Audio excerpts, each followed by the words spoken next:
sing. We appreciate everyone who is new to the YouTube channel or to the podcast feed. And we appreciate you jumping on board as we look to have in-depth discussions on a daily basis about the Minnesota Vikings, and not the ideal start for this team. And so consider us your therapists. I am Dr. Mackey. That is Dr. Judd. That's Dr. Declan over there. Judd Zulgad's actually been a therapist for Vikings fans since like the 1970s. So he's seen a lot. I've got it all covered. Yep. Especially quarterback therapy. It costs extra, but you need it. I feel like I'm still in the psych ward. Like I'm still getting treatment. Yeah, you're like not. I have not graduated. You're yet. not a therapist yet. Yeah. No. You have that first moment in your life where like the Vikings knock you on your ass, and you have that first like Vikings health crisis. For me, it was the 1998 NFC Championship game.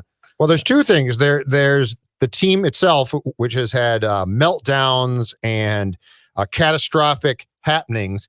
And then there's the quarterback portion, which is a separately insured piece of coverage that a Vikings fan has to have, because that's an entirely different thing. And that is a very difficult, long therapy. Yes. Well, this is going to be an episode all about Kirk Cousins here. And we've had a lot of discussions. Heck, yesterday we brought Eric Eager on the show from PFF, and he flat out said, this is going to sound crazy, but I think they should trade for Jameis Winston, because I think you can either tap into the upside that is Jameis Winston, who led the NFL in passing yards, had 30 touchdown passes, yards per attempt off the charts.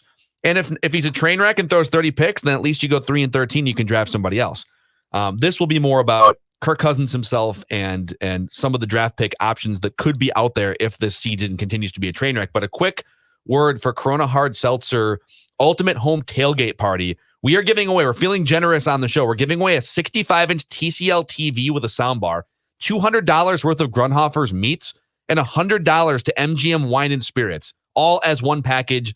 And it's all going to one winner because our sponsors on this show are feeling generous. You can go to scorenorth.com and just click on the reward tab, and boom, you can register that way. Or you can download the Score North app and you can open up the listener rewards that way. Free to enter. We're just TCL, Grunhofer's, MGM Wine and Spirits, and Corona Hard Seltzer are trying to put together a cool package for you guys, Vikings fans. Part of therapy. It is. It's part of the therapy. Absolutely. I mean, there's nothing better than washing down $200 worth of Grunhofer's meats with $100 worth of Corona Hard Seltzer to get over your Vikings blues, right? We're here for you. So here are the two main questions for today's show. Number one, is it legitimately time to hashtag tank for Trevor or hashtag fail for Fields or whatever hashtag you want to use? Or is it too reactionary? And then part two to that question, what would it take contractually to file for divorce from Kirk Cousins if you feel like it's time to hit the reset button? So let's start with number one. Is it legitimately time for this team to say, all right, wow, had different expectations here, but this is not the product that we thought it was. It's time to look in the mirror and go get that franchise quarterback for the long haul? Or is that too reactionary now that we've thought about this for a couple days, Judd? I feel like I need the doctor's smock here, and because there's a lot to unpack here. And that question itself is a very simple reactionary question. And here on the in the Vikings therapy session, I don't like to be reactionary. I like to be understanding, well thought out. I like to give advice that's going to allow you to thrive as a Vikings fan for years, not just 2020. And so again, I'm going to object to the word tank. I don't like the word tank, and it's negative. It means that you're thinking that people are going to give up on life. And in 2020, if we've learned one thing, folks, it's that we don't give up. We're resilient. We bounce back. We look forward to the future that's going to hold brighter days. It's not a time to tank. It's a time to let football nature take its course. You've got a bunch of young guys who need to play. You are legitimately not very good, but those young guys aren't necessarily bad players. They need life experience. And as a Vikings fan, it's time for you to realize that and accept the fact that the Gladneys and the Dantzlers and the Ezra Clevelands too, who needs to play, in my opinion, very soon, they need experience. And that experience will be worth two things. One, future payoff, because you're going to immediately get guys experience that will prove if they can play and help them develop as human beings too. I mean, let's not focus on this as just pieces of meat football players. We're talking about the development of young men. This is a holistic approach to developing humans, is what you're saying. I mean, my license goes so far beyond talking about the pigskin, and it also provides the opportunity for those players to learn in what I would call a soothing, low pressure environment of learning without yelling, and expectations not being high, expectations being the key word here, realistic. Is Mike Zimmer really the Zen master for You know that what? type of exercise? You know what? The doctor would tell him it's time to be, if you're not now. But anyway, so I don't like the term tanking, but is it time to accept the fact that you are going to have, how can I put this? A lot of bumps, a lot of football bumps in the road. Absolutely. So now here's the pushback. And I actually did a column on this for scorenorth.com that you can find right now. The pushback is you're going to get veterans like Cousins probably and Thielen being like, what's going on? Harrison Smith, this isn't fair. Life's not about being fair. Life is about future evolvement of your franchise. Okay. And so what you have to accept is the fact that 2020 might be a year of evolution for the Vikings. So yes, it's time to look for alternatives. Yes, it's time to get people experience, but please don't call it tanking. I like your optimistic spin on this, because you can never tell a group of players and coaches to actively tank. Those guys are fighting for paychecks. They're fighting for their careers. I'm sorry, I can't ask Brian O'Neill to just ole a couple times there, and let Michael Strahan through for a record-setting sack. Like I can't do that. Did. Yep. So my answer to this question starts with a mission statement. And that mission statement is, I want the Vikings to win a Super Bowl. So when you come to the office every day, or when you come, in our cases, to watch the games every Sunday and then talk about them, if you're a Vikings fan, the mission statement on my wall should say, win a Super Bowl. Okay? And every decision that I make as a general manager, or in this case, as a helpful nudging person with a microphone and a camera, I want to nudge everything in the direction and build everything in the direction of winning a Super Bowl. And I'm just hung up on a phrase that Eric Eager said yesterday from Pro Football Focus. Go check out the episode. It's a deep dive into a lot of the Kirk Cousins stuff that we've been talking about all week. And he said, known mediocrity is worse than the unknown. They're like we cling to a known commodity, even if it's mediocre, out of fear of the unknown. Well, we already know that we've got a guy that can throw for 4,000 yards and a guy that can, when everything's great around him, like he can hit that pass to Adam Thielen against the Saints, right? And if you block for him, like he's going to throw for 300 yards and maybe 3 touchdowns. Like that's a known commodity. And the unknown commodities are, well, yeah, you could get Trevor Lawrence. You could get lucky and get a Lamar Jackson later in the first round like the Ravens did. But you could also get Christian Ponder. You could also get Teddy Bridgewater and have a knee blow up again or something. Or you could get like Jake Locker or Blaine Gabbert or any number of these crappy quarterbacks. And so it's the fear of what could go wrong that we get hung up on. And I'll tell you, like, I'm done with that fear. I don't care about it anymore. We've lived through Christian Ponder in this state, in this town. And actually, like, living through Christian Ponder, they went to the playoffs one year. So like it's it was bad, but like you can still build a playoff team around Christian Ponder. And I tweeted this 8 months ago. Somebody dug this up and retweeted it, and I saw it in my timeline today. I tweeted this in February of 2020 earlier today, and I stand by it now more than ever. I said, Vikings, I think this was after watching Pat Mahomes or something carve up a team in the AFC Championship game. I said, Vikings, don't settle for average at quarterback. Keep looking for a franchise changer. People are too obsessed with what might happen if the Vikings move on from Kirk. The downside, you draft another Christian Ponder. Of course, the Vikings did go to the playoffs with Ponder once because he was cheap and you could build the roster around him. The upside of moving on from Christian Ponder, we're seeing it with the Kansas City Chiefs. They had a good known commodity in Alex Smith. Comfortable. Playoffs, 10-6, sometimes better. But they knew they couldn't win a Super Bowl. And their mission statement was, and Andy Reid's mission statement was, win a Super Bowl. And so they made the bold decision to get rid of the known good commodity in favor of the unknown commodity, which turned out to be Pat Mahomes. If Pat Mahomes was a bust, I would still say, bravo, your mission statement was Super Bowl. You took a shot at it and you failed, but you should still be praised for that. Moving on from Cousins is not a risk. Allowing a great quarterback draft to pass without taking a swing at one of these guys is the bigger risk. And so I am all in on whether it's tank for Trevor, fail for Fields, like whatever it is, like my sights are set on the 2021 draft. Well, and let's not forget too that from what we've seen from this team as a whole, which has been brutal in the first 2 weeks and the losses to the Packers and Colts, let's keep in mind too that the fool passes up opportunity. And this is an opportunity. And it goes beyond Kirk. So like this is the State of Kirk podcast, but this is actually the state of the Vikings. And I elect to look at what we've seen thus far, and it's the Vikings' own doing. And who knows?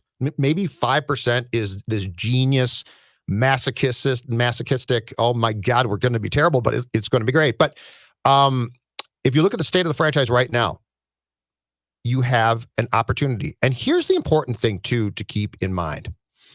It's very different if through the years you've been the Lions and you're just awful from quarterback on down. Like, there is no hope. You're going to get a high pick, but pardon my French, for lack of a better term, you suck. And there's no hope there, right? The opportunity here is, Phil, look at the development opportunities of young players. Like this roster does not stink. This roster has inexperienced players. It's got some guys who hopefully for their sake in 2 years are going to be a hell of a lot better than they are today. Yeah. But this is not look at this roster. Look at what's happened to it. This is a very much everything's gone wrong in flux, but you've got some components here. Yes. And I think ultimately, so to circle now back to the state of Kirk, I think the question is if and when, and I think it's going to be a when, this roster starts to come to fruition and starts to mature and starts to get good, is Kirk the quarterback that you want in place to lead the roster? And I think across the board on this show, and my sense from Twitter as well, is that a lot of Vikings fans have come to the realization the answer to that last question I just asked is no. And we will get into, because I know a lot of people have been hitting us up and like, oh, you guys, look how much guaranteed money he has and look at his contract. It's not as easy as just like move on from Kirk. And we will get into the contract details in just a second here. But I think this is a good place here. I want to mock. I want to mock.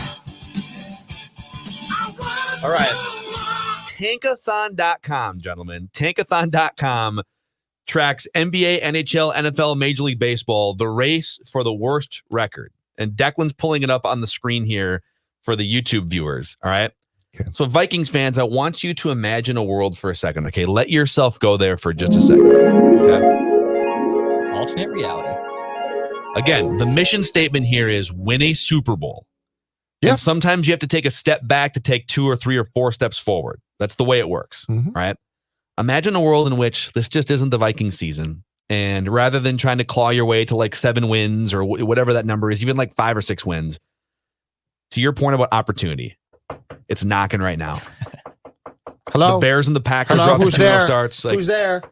Who is that? It's Justin Fields. Oh. With the number 3 overall pick. Come right in. According to Tankathon.com, right now they've got all the 0-2 teams. They've got them racked up here, and what would the draft order be? They've got Trevor Lawrence going to the Carolina Panthers. Maybe Teddy becomes available again if that happens.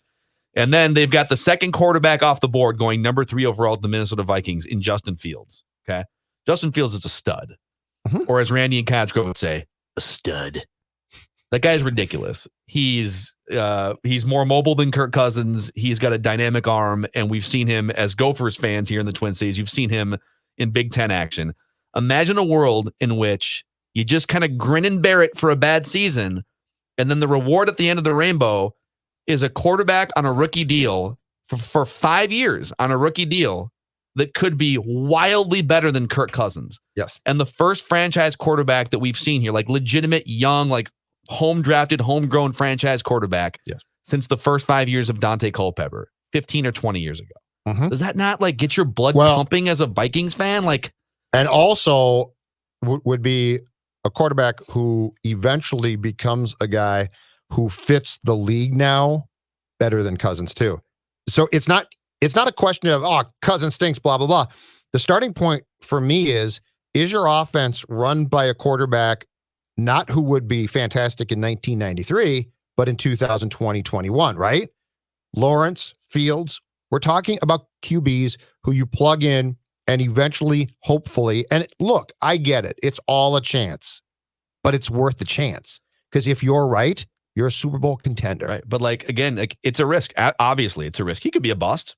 Absolutely could be a bust. Like we've seen, I think there's fewer top quarterback busts now than there was 10 or 15 years ago. And right now, there are Vikings fans saying, well, but they took Ponder and he busted and you guys didn't question at the time. And now you pile on Spielman. Okay. Here's the difference to me. Lawrence and Fields, with where they are, Phil, are worth the risk there. And nobody, I don't think, is going to go back and say, that's a terrible pick. Ponder was a clearly forced pick. That's the difference. He was the fourth quarterback off the board. Well, in that and draft. they felt at that point in time, oh my God, just grab one.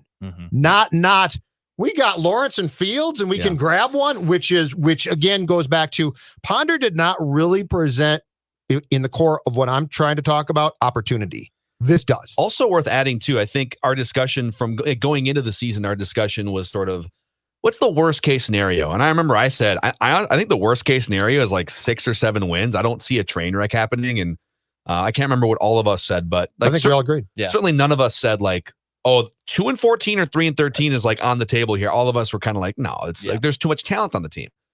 Okay, well then you take Danielle Hunter off the roster. He's the most talented defensive player, and we don't know when he's coming back. It doesn't sound like it's going to be week 4 at this point. Like, does it seem like Danielle Hunter's just going to be back in week 4? We have not heard a word yet so far. So. Right. So it's hard to know. Anthony Barr hasn't lived up to expectations, but like he's out for the season. Mm-hmm. So Michael Pierce isn't coming back this season. So like you start to look at some of the guys that aren't playing, and then the offensive line has been not a total disaster in pass pro, but they aren't moving the ball. As you start to look at what is the absolute worst case scenario, I don't think you can say, well, they're talented enough to where they're still going to find a way to win 7 games. I don't have that same opinion as I did 2 weeks ago. I feel like I was wrong 2 weeks ago. Like it is realistic that this team could go 3-13 with this schedule, especially if they have to endure a couple more injuries or something. So the next question to all of this is Kirk Cousins' contract, because that's kind of the elephant in the room. They restructured that thing to get a little bit more cap breathing room in 2020 so they could bring in Michael Pierce. And that's funny that isn't working out. And so they offered him more guaranteed money for 2021 and then some guaranteed money in 2022.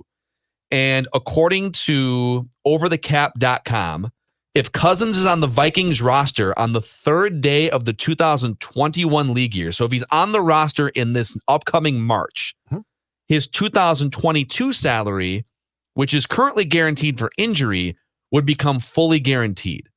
So you'd then be guaranteeing, I don't have it in front of me here, but you'd be then guaranteeing like another $30+ million or whatever it is for 2022. So a long way of saying, if you want to get out from underneath Kirk Cousins' salary for 2022, you have to cut him for 2021 and eat like $30 million in cap space. Massive cap hit, yes. Or $41 million, I think it is. Yeah. You're going to have to swallow hard. To which like, and so that's kind of the line, and people say, well, see, what are you going to do with that? And honestly, my answer is, I don't care. The first goal is to get, if there's an opportunity to get a Justin Fields or a Trevor Lawrence or a franchise quarterback, I start there, because that lines up with my mission statement of win a Super Bowl.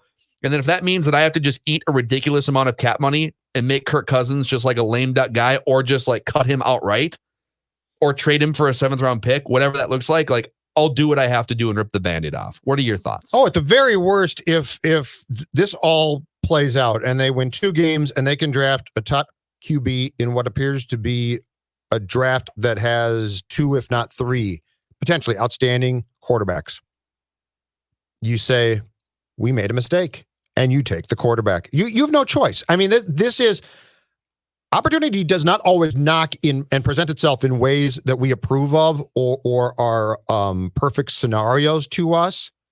But this is one. And look, this is also for the Vikings and for fans and for us. This is a valuable lesson, and it's this. And Eric brought this up on the podcast yesterday, and he's 1,000% right. How many fans and people say salary cap's fake? It's BS. There's no salary cap. It doesn't really work like that. And Eric's point, and he's right, is as you sign the contract player by player, it does appear, we can push this here and we can do that there. And the Vikes cap guy, Rob Brzezinski, for 21 years or so now has been outstanding. Okay. But what do we talk about occasionally? This stuff comes back to bite you in the ass eventually, somehow, some way, if you keep doing it.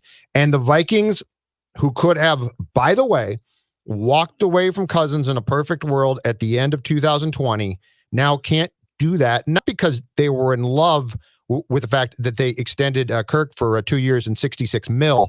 They couldn't walk away now, or they can't, because of the fact that they had to go back to him and say, what can we do contractually for you to get more cap space? Because we're essentially over the cap back in March of 2020 now. Yeah. So the lesson is this: beware of saying the salary cap's fake. It's not. There are ramifications and effects, but this is one effect of that cap where you literally would have to say, okay, I think in the perfect world, we took Fields, we'll develop him. He might not even start 2021, which, by the way, again, I'm fine with. Kirk might be on the roster. Hell, Kirk might start. I don't know. But we can't afford to pass up. If it's a top 2 quarterback in a draft, we can't afford to punt on that because we said to ourselves, well, we're going to be in cap hell in 21. I don't even think it's a discussion. I think you swallow hard, take the kid, and move on. I mean, like, when you think about the $41 million guaranteed after 2020, if you're presented with, you could draft a 21-year-old kid, 22-year-old kid that's projected to be a franchise guy for 10 plus years and makes a lot less money for the first part of that than Kirk Cousins does. Yes. But the hurdle is, like, you probably have to just, like, eat a ton of cap space in the short term. Does that even give you pause? No, it's not a conversation. It's a sunk cost.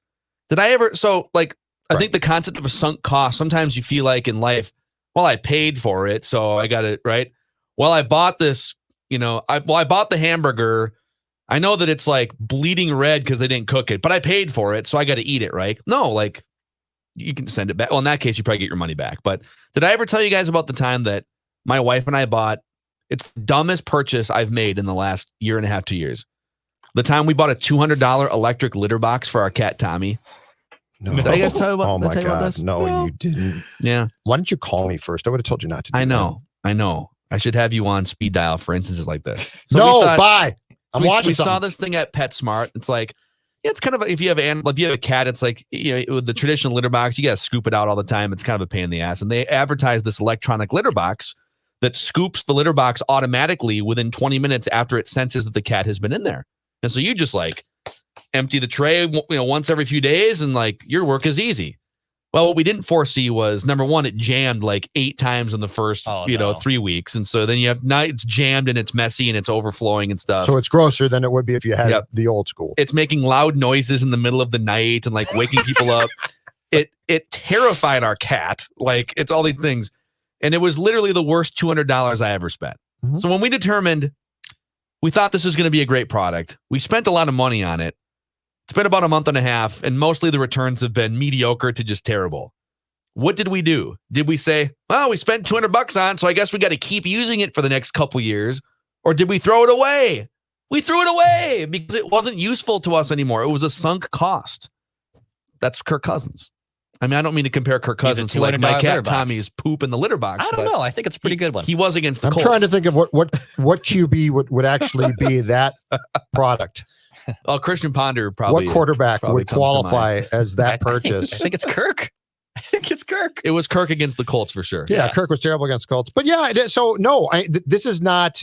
Look, okay. So let's say 2021 is uncomfortable. It's uncomfortable because I got this guy getting paid a ton. It's uncomfortable because he doesn't take failure well, or I should say rejection well, right? And so his successor is on the team and he's probably going to be PO'd. It's uncomfortable. But guess what? After that, it's pretty much done, right? And I got my quarterback.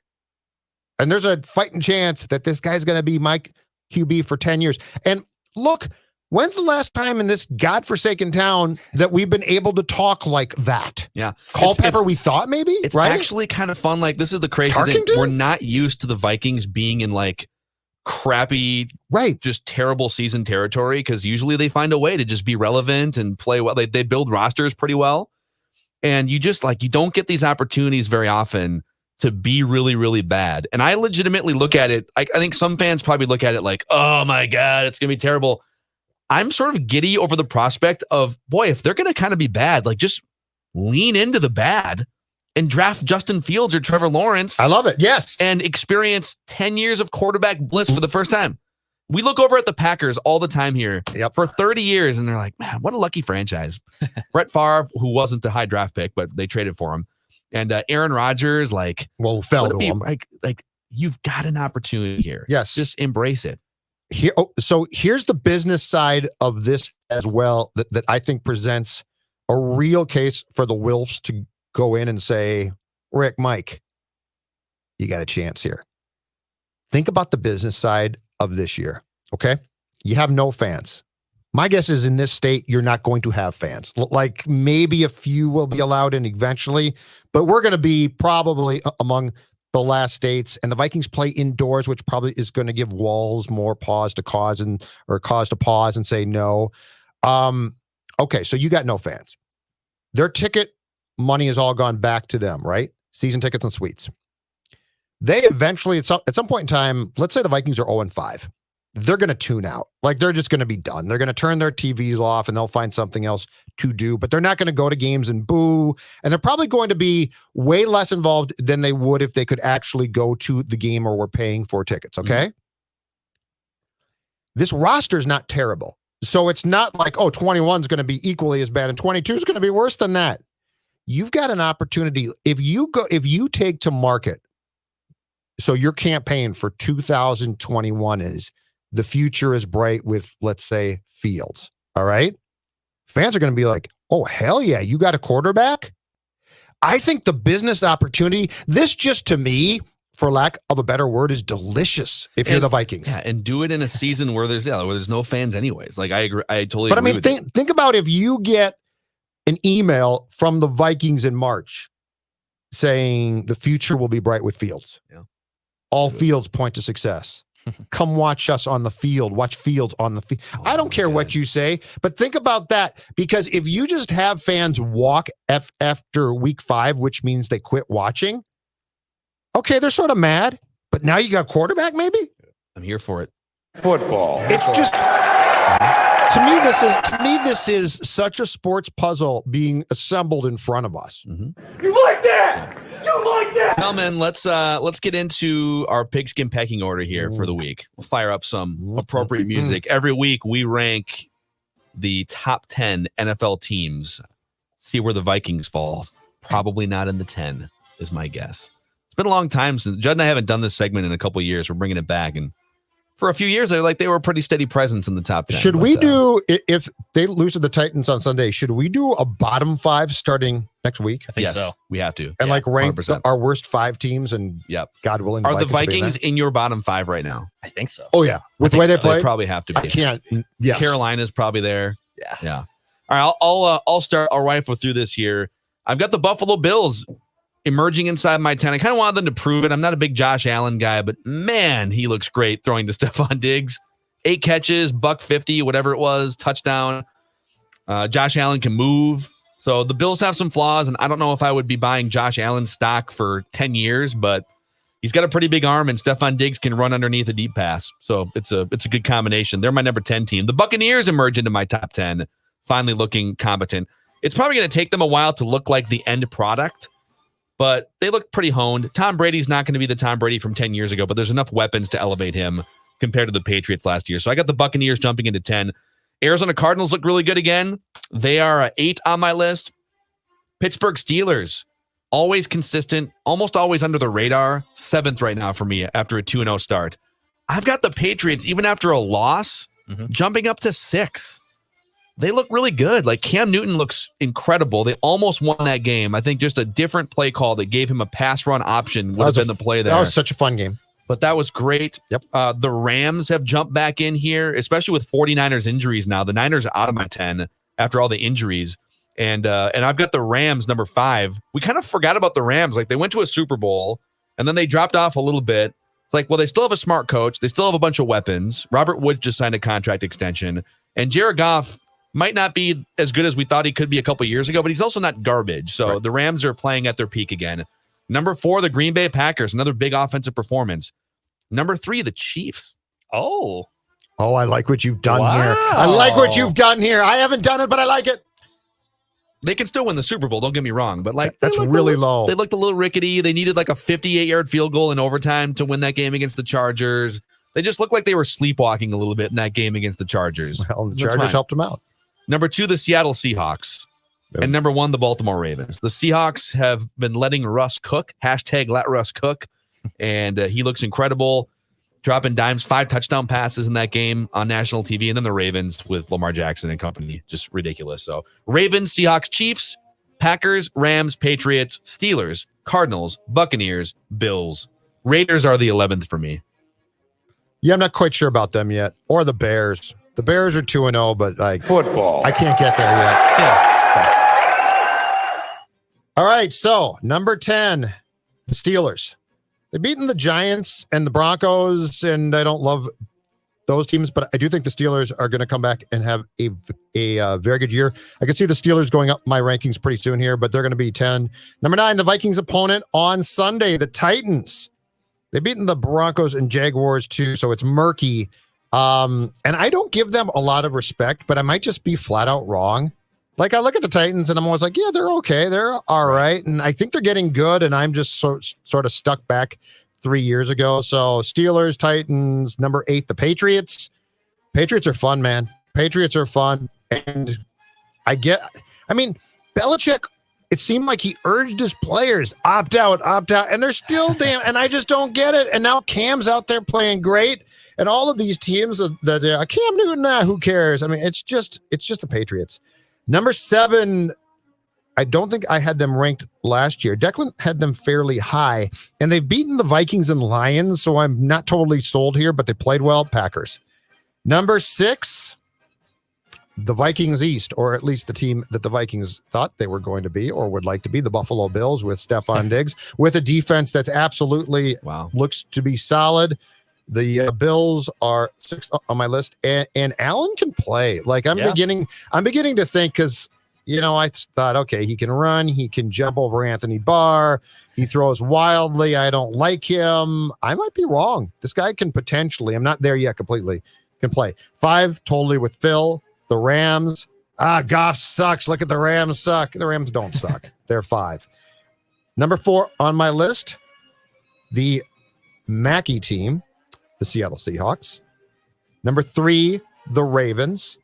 That's right, boys. I'm keeping them at 2 till they lose. So take that, Kyler Murray and the Cardinals. Love it. I'm keeping them at 2. They look great. Right. I just think they're going to be damn good. I think Kingsbury can coach. Kyler Murray is going to be, I'm telling you, this is not a hot take at all, a finalist for the most valuable player in this league. He can do everything. And I think he's going to stay healthy. It worries me a little bit, but I think he's going to be okay. And then I've got the Chiefs 1. So I go Chiefs, Cardinals, Ravens, Seahawks, Rams are my top 5. My next 5, the Bills, the Packers, the Patriots, the Titans, and the Steelers. Dex? I like it. I have New Football. England kicking things off here. I have my only 1-1 team in this top 10. So the New England Patriots are my number 10. They almost won that game. They could be in the top 5 if they pull off that win, but for right now they're number 10. Number 9, Arizona Cardinals. I like what Kyler Murray is doing. I believe I had him 9 last week. Kyler's awesome, man. And Judd, when he made his call about MVP for Kyler Murray, I think was a pretty good one there. He's a fun guy to watch. Titans at 8, similar with Judd. I thought this team was going to regress hard in 2020, and so far they've had their winning formula. It works again, and we'll see what happens, obviously, this week against the Vikings. 7, Steelers, again, just consistency. Another team that I didn't really know if Big Ben was going to be back. He indeed is back, and also that defense is pretty damn good. The Rams, number 6, Jared Goff, and yeah, we all slept on him. We all really did. Sean McVay still very, very good, so Rams at 6. Buffalo Bills, number 5, and I know they have beat some punching bag teams. I get it. But Josh Allen looks phenomenal. Stephon Diggs is exactly what they need. So Buffalo Bills, they've impressed me, even if it's against weaker opponents. They are number 5. The Seattle Seahawks, number 4. I know Seattle was able to edge out the Patriots. They still are very good. Russell Wilson probably is your front runner for MVP, but they are number 4. Green Bay Packers, number 3. They dominated the Vikings. They were off to a slow start against the Lions. but Aaron Rodgers is back. They proved we didn't need to necessarily get a wide receiver. They're number 3 for me. And then Baltimore Ravens, number 2, Kansas City Chiefs, number 1. I like Phil, you dropping them down a little bit because they almost lost to Justin Herbert and the Chargers. It took 3 kicks to solidify that in overtime, but they're my number 1. So from 10 up, I have Patriots, Cardinals, Titans, Steelers, Rams, Bills, Seahawks, Packers, Ravens, Chiefs. Football. There it is. Gentlemen, I want to end this show here real quick I'm going to do a screen share on our YouTube here. You got to see this picture of Bill Belichick. Have you guys seen this? The picture of Bill Belichick at his press conference today. It's marvelous. It's peak Bill. It's so weird. He's wearing, just to describe this here, he's wearing a shirt. Thanks to our buddy Greeny for sending this tweet out. It's some kind of like a sleeveless crew neck hooded or crew neck sweatshirt. Yep.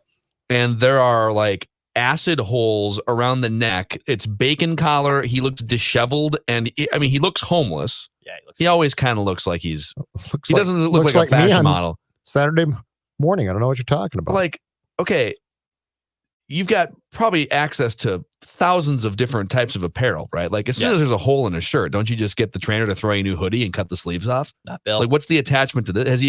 Has he had this since is it possible that this is like his lucky practice shirt or something for 20 years? I have no idea, but I love it.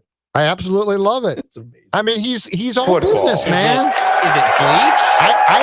I think Bill Belichick is 2 things. 1, business. 2 is comfort. That looks comfortable to me. I would wear that. It actually doesn't look comfortable at all to me. It looks disgusting. Yeah, it looks awful. Why? I would not enjoy that. It's never it's been nice. washed. It's loose. You can see the oil up around the neck. That's gross, man. That's pretty gross. He has sweated that out 100 times and it's never been washed. Yeah. Sorry, guys. I'm not going to criticize. Walk a mile in Bill's shoes first, okay? Then you criticize. All right.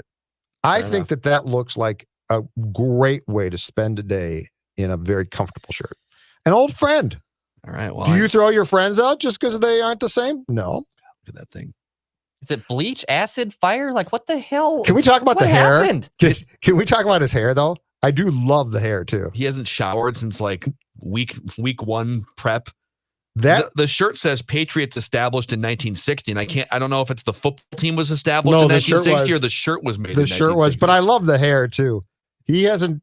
There's been nothing, no comb, no nothing. Look, amazing. I'm a fan. Okay. Okay. As the guy who frequently wears the same clothes day after day after day, I'm a fan. Now I wash my clothes quite a bit, but I got about 4 shirts I wear these days. I just wash them a lot. Well, on that note, that's a wrap on. At least I don't walk Judd's a around my house cartoon naked character. like Declan. Hey, Judd's like Peter Griffin. You worry about you. I don't. That's you worry no. about you. I know. No. I'm all good. My whole act is to worry about other things. Okay. All right, we got it. We're done with this episode. It's a wrap. Thanks for hanging out with us on Purple Daily. We'll see you guys tomorrow.